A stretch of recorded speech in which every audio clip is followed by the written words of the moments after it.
करण जिस मेट्रो में चढ़ा, मेट्रो बिल्कुल खाली थी और उसके अलावा कोई नहीं चढ़ा था उस मेट्रो में। तो फिर वो कौन था जो करण को दिखा?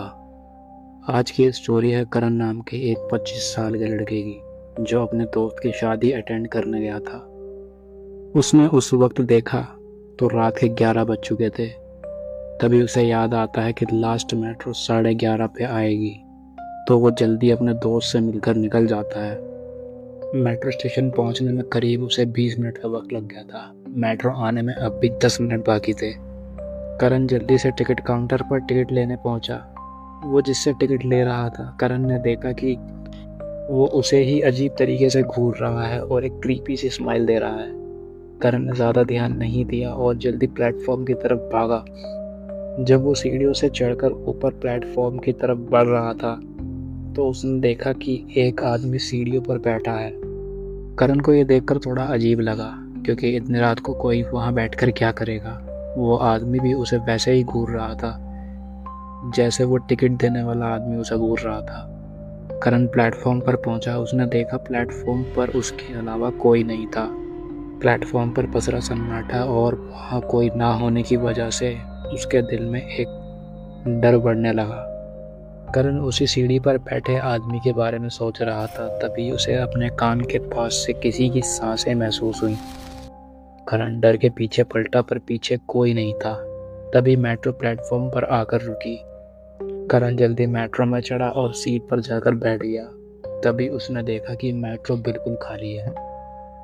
करण को थोड़ा सा डर लगने लगा। करण ने डर कम करने के लिए अपने बैग से हेडफोन्स निकाले और गाने सुनने लगा।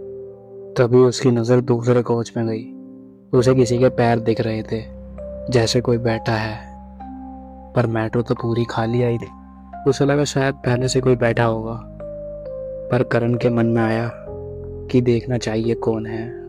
सीट से उठकर धीरे धीरे देखने के लिए आगे बढ़ा तो उसके पैरों के नीचे से जमीन खिसक गई।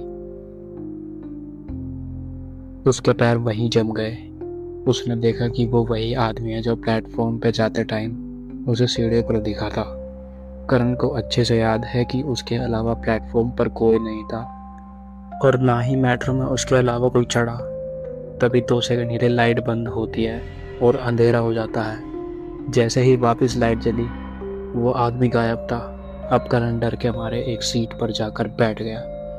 करण इतना डर गया था कि उसने सोच लिया था कि अगले स्टेशन पर उतरना ही है। वो बैठकर अगले स्टेशन का वेट करने लगा। अगले स्टेशन की थोड़ी देर बाद अनाउंसमेंट होती है। करण सीट से उठा और दरवाजे पर जा खड़ा हुआ कि दरवाजे खुलते ही इस मेट्रो से निकलूं, पर ऐसा हुआ नहीं। मेट्रो तो रुकी, पर दरवाजे नहीं खुले। तभी करण को अगले डिब्बे से वही आदमी आता हुआ दिखा। अब वो काफी डरावना लग रहा था। आंखें एकदम काली, चेहरा बिल्कुल सफेद। वो धीरे धीरे उसी की तरफ बढ़ रहा था। करण ने दरवाजा खोलने की कोशिश बहुत की, लेकिन दरवाजा नहीं खुला। वो आदमी जोर से हंसा। करण के हाथ पैर फूल गए। करण पीछे की तरफ भागा। तभी करण के पैर लड़खड़ाए और उसका सर जाकर स्टील के वो पतले से पोल में लगा। करण होश में आया तो देखा उसके आसपास कुछ लोग और मेट्रो स्टेशन के गार्ड्स खड़े हैं। सुबह के करीब 6 बज चुके थे। करण किसी को बताता भी तो क्या बताता। उसने सोचा कि ये इनमें से कोई मेरे पर विश्वास नहीं करेगा। उसने किसी को कुछ नहीं बताया। बस सबसे डराने वाली बात ये थी कि करण ने जिस स्टेशन से मेट्रो ली थी, वो उसी स्टेशन पर बेहोश हुआ था। क्या ये उसकी कोई इमेजिनेशन थी या उसके साथ ऐसा सच में हुआ था? तो ये थी एक छोटी सी स्टोरी। अगर स्टोरी आपको पसंद आई हो तो वीडियो को लाइक कीजिएगा, और अगर ऐसी स्टोरीज आपको और सुननी है तो चैनल को सब्सक्राइब कर लें। और अगर आपके पास भी कोई ऐसा रियल हॉरर एक्सपीरियंस है तो मुझे मेरी इंस्टाग्राम आईडी पर शेयर कर सकते हैं। मैं उसे अपनी आवाज़ में नरेट करूँगा। मिलते हैं एक अगली स्टोरी के साथ।